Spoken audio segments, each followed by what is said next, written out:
Quiero contarles mi historia. No les pido que me crean, solo que me escuchen. Llevo cerca de 5 años trabajando en mi empresa actual. Por primera vez, el mes pasado me dijeron que tenía que viajar a la Ciudad de México por una semana. Yo estaba bastante emocionado. Era la primera vez que por trabajo me mandaban a otro estado. Yo no sabía cómo funcionaba el tema de los viáticos, así que en el momento en el que me dieron mi cheque, pensé en alojarme en un lugar barato para poder ahorrar. Así que decidí alquilar un Airbnb en las afueras de la ciudad, cerca de la carretera federal a Cuernavaca. Solo iba por una semana, entonces pensé que podía valer la pena ahorrarse un poco de dinero. El único tema es que tenía que salir muy temprano para llegar a tiempo a mi trabajo. Salía tan temprano que ni siquiera el sol había salido. Y en cuanto salía del trabajo tenía que regresar casi de inmediato a mi cuarto para poder llegar a descansar. El lugar en el que me quedé era una casa muy sencilla, muy viejita. Se notaba que llevaba mucho tiempo de haber sido construida y que no le daban tanto mantenimiento. A mí solo me rentaban un cuarto y pasaba realmente muy pocas horas ahí, la mayoría durmiendo. En la casa no había más gente, parecía que solamente éramos yo y una señora. Realmente no recuerdo haberle visto el rostro, casi siempre la veía de espaldas o de costado. Recuerdo que tenía el cabello canoso y un poco rizado. Ella se la pasaba limpiando la entrada de su vivienda, siempre barriendo, desde que me despertaba y me iba. Aun cuando el sol no había salido, la señora ya estaba ahí, limpiando, siempre tarareando una canción que nunca pude reconocer. Cuando regresaba, también la veía, haciendo exactamente lo mismo. Yo por educación, siempre que pasaba la saludaba, pero ella nunca contestaba. El día de los hechos, decidí comprar algo para cocinar, pues ya estaba cansado de la comida callejera.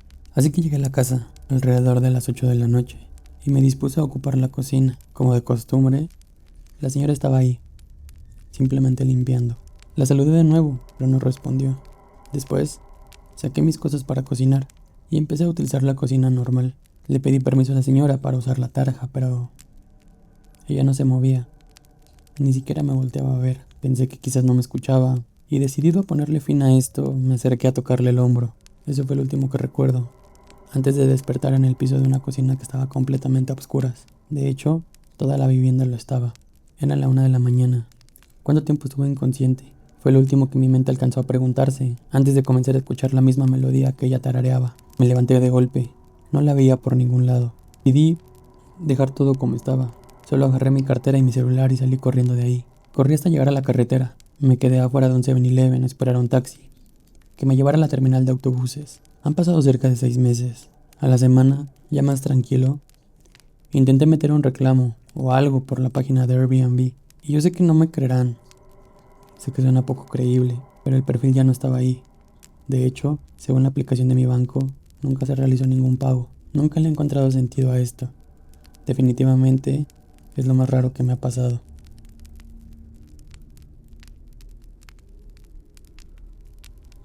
Quiero comenzar esta historia contando un suceso que me ocurrió a mí. Desde hace mucho tiempo, paso gran parte de mis noches en la calle. Personalmente, considero que la mayoría de los acontecimientos paranormales suceden durante la noche, porque la energía y el ambiente son diferentes a los del día. En el pueblo donde vivo existen muchas leyendas relacionadas con personas que practican la brujería. Dice que hay mujeres que llevan décadas dedicándose a este arte. Algunas, según cuentan, lo hacen con buenas intenciones y otras con fines completamente opuestos. Una noche me encontraba reunido con unos amigos. Mientras conversábamos, comencé a sentir que el ambiente cambiaba. La atmósfera se volvió pesada. El aire era diferente y había una sensación difícil de explicar. Eran aproximadamente las 2 de la mañana cuando decidí regresar a mi casa. Me despedí de mis amigos y emprendí el camino. Para llegar a mi vivienda, debía cruzar un callejón y luego caminar por una calle recta hasta la vía principal, donde estaba mi hogar. Comencé a caminar, mirando siempre hacia el frente. Caminaba y caminaba, pero tenía la extraña sensación de que no avanzaba. El camino parecía alargarse cada vez más. Seguí caminando durante lo que parecían interminables minutos. Ya me sentía cansado y cuando me detenía para mirar alrededor, me daba cuenta de que seguía exactamente en el mismo lugar. Era como si no hubiera avanzado ni un solo metro. Intenté una y otra vez seguir adelante, pero el miedo y la desesperación comenzaron a apoderarse de mí. En mi mente solo pasaba un pensamiento: tengo que llegar a la calle principal, tengo que salir de aquí. Entonces pensé que alguien estaba intentando perderme, hacer que nunca encontrara el camino.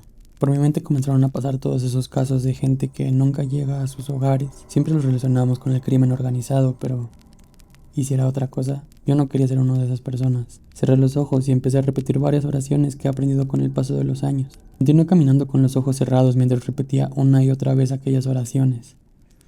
Después de unos instantes, sentí una extraña sensación de calma y calidez. Cuando abrí los ojos, estaba justo en la calle principal. Todo había vuelto a la normalidad. Llegué a mi casa completamente agotado, como si hubiera caminado durante horas. Sentía que en aquel lugar el tiempo se había detenido. Entré a mi casa sin prestar atención a ciertas enseñanzas que siempre me habían dado sobre cómo entrar después de la medianoche a tu casa. Simplemente pasé, cerré la puerta y me acosté a dormir. Poco después escuché un fuerte golpe en el techo. A la mañana siguiente, mi madre llegó muy molesta y comenzó a regañarme. Me dijo: "Te he dicho muchas veces que cuando llegues tarde debes orar antes de entrar". Le pregunté que qué había pasado. Entonces me contó que, durante la madrugada, escuchó un fuerte golpe en el techo. Después, sintió que algo la levantaba de la cama, pero que no podía abrir los ojos. Cuando finalmente lo logró, estaba suspendida en el aire, muy cerca del techo de su habitación. Asustada, cerró los ojos con fuerza y comenzó a orar. Mi madre es una persona profundamente creyente, y no dejó de rezar hasta que sintió nuevamente el contacto con la cama. Cuando logró incorporarse, vio que eran aproximadamente las 3:30 de la madrugada. Salí inmediatamente de su habitación para comprobar que yo estuviera bien. Con el paso del tiempo, tuve la oportunidad de hablar con una persona que practica la brujería, y le conté todo lo que había sucedido. Según ella, aquello que me había impedido avanzar probablemente era una bruja que estaba jugando conmigo. Explicó que, según sus creencias, estas entidades se alimentan del miedo y del temor de las personas, y que mientras más miedo sienten sus víctimas, más fuerza obtienen. También me dijo que lo más probable era que no hubiera podido seguir molestándome después de que entrara a mi casa, porque mi mamá es una persona que ora constantemente por su familia. Según sus palabras, las oraciones de mi mamá formaban una especie de protección alrededor de la familia. Además, me aconsejó que dejara de estar tan tarde en la calle, sin ningún tipo de protección espiritual. Incluso me enseñó a elaborar ciertos amuletos que, de acuerdo a sus creencias, sirven para protegerse. Donde yo vivo son muchas las historias sobre personas relacionadas con la brujería. Y esta fue la ocasión en que, según lo que viví y lo que después me explicaron, una bruja intentó perderme. Cuando me casé, me fui a vivir un rato a la casa de mis suegros en lo que conseguíamos casa. Desde que puse un pie en esa casa sentía un ambiente muy raro. No en cuanto a las personas, ni tampoco a que yo les cayera mal, sino a que se sentía una vibra rara. Uno se da cuenta luego cuando algo no encaja. Total, el día de la boda, varios amigos se quedaron a dormir ahí. Al día siguiente, en la mañana, me contaron que afuera de un cuarto, una niña de cabello largo estaba parada en la puerta, cosa que no les creí. Probablemente andaban borrachos y estaban soñando. El problema fue que 3 personas me dijeron lo mismo, pero aún así no lo tomé muy en serio. Pasaron los días, y a mí siempre me tocaba llegar en la tarde, cuando no había nadie en la casa. Uno de esos días, se escucha que abren y cierran una puerta en la planta alta, por lo que pensé que había alguien que había llegado antes que yo. Así que no le tomé importancia, y me puse a ver la tele. Mi esposa me marca el celular, y me dice que está con sus papás, en el súper, haciendo el mandado, y en eso, se vuelve a escuchar que abren la puerta. Entonces yo le pregunté a mi esposa que quién estaba en la casa, porque claramente había alguien arriba. De inmediato, tomé lo que había a mi alcance, pensé que alguien se había metido. Subí dispuesto a lo que sea, pero no había nadie. En ese tiempo era invierno, y los cuartos estaban fríos, pero el cuarto, de donde se escuchó la puerta, estaba extremadamente frío, incluso más frío que afuera. Fue cuando preferí salir a la calle y esperar a que ellos llegaran. La siguiente ocasión, después del cumpleaños de mi esposa, llegamos a la casa, con un globo gigante inflado con helio, y como de costumbre, no había nadie.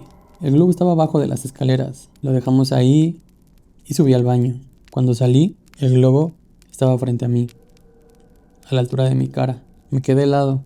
En cuestión de segundos reaccioné. Aventé el globo, corrí hacia mi cuarto y me encerré esperando a que alguien llegara. Puse una película para tratar de olvidar lo que acababa de suceder. Pasó el tiempo, aproximadamente media hora, y se escuchó ruido abajo. Pensé que ya habían llegado, y bajé rápido para contarles lo que había sucedido, pero nada. Todo estaba apagado, nadie había llegado.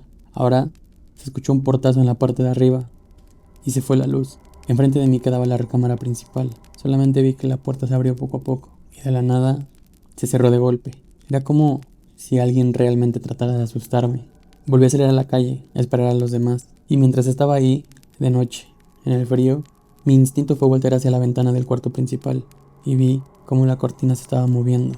como si alguien estuviera intentando ver para afuera, y al momento de que se dio cuenta de que yo volteaba, se escondía rápidamente para no ser visto. Desde ahí, intento no estar solo en esa casa. Ya me falta poco para salirme de ahí, y de verdad es algo que ansío con toda mi alma.